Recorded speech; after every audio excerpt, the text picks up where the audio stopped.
All right, today we're going to talk about deciding whether to buy or lease a car.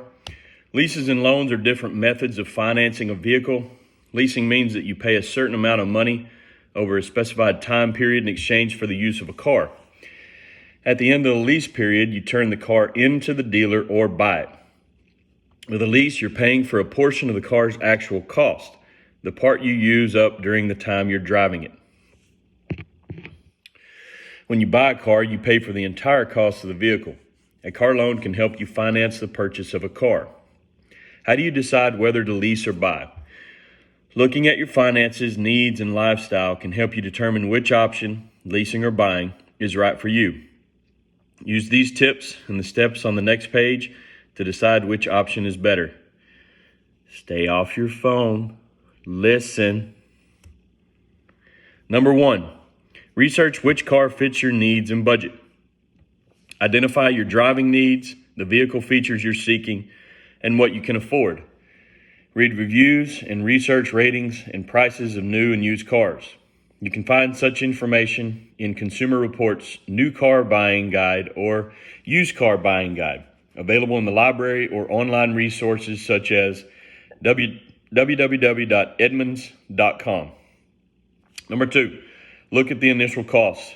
Leases are cheaper than car loans are in the short term, but almost always the more expensive long-term options.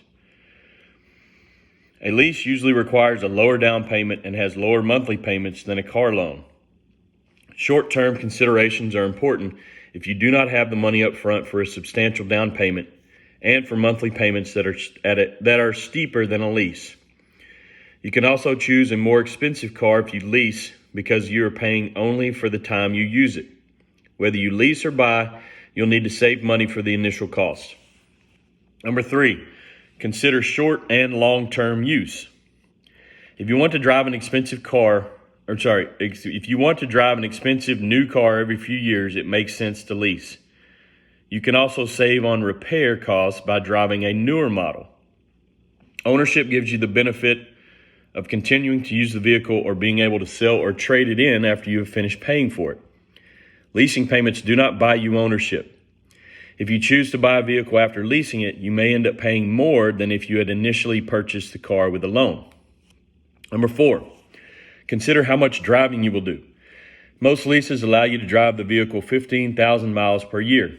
If you drive more than that, you must also pay a significant amount per mile.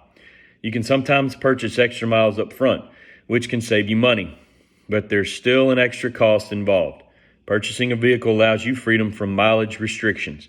And then finally, number 5, consider your lifestyle and plans. If you'll be transporting your dogs in your vehicle and a surfboard or kayak on top, it might make more sense to buy rather than lease. You will have to pay for any damages to a vehicle if you lease. If you'll be moving in a year or foresee some other life changes that will cause you to terminate your lease early, you may want to consider buying. When you cancel a lease early, you normally have to make all remaining payments, minus adjustments for depreciation that did not occur because you turned the vehicle in early.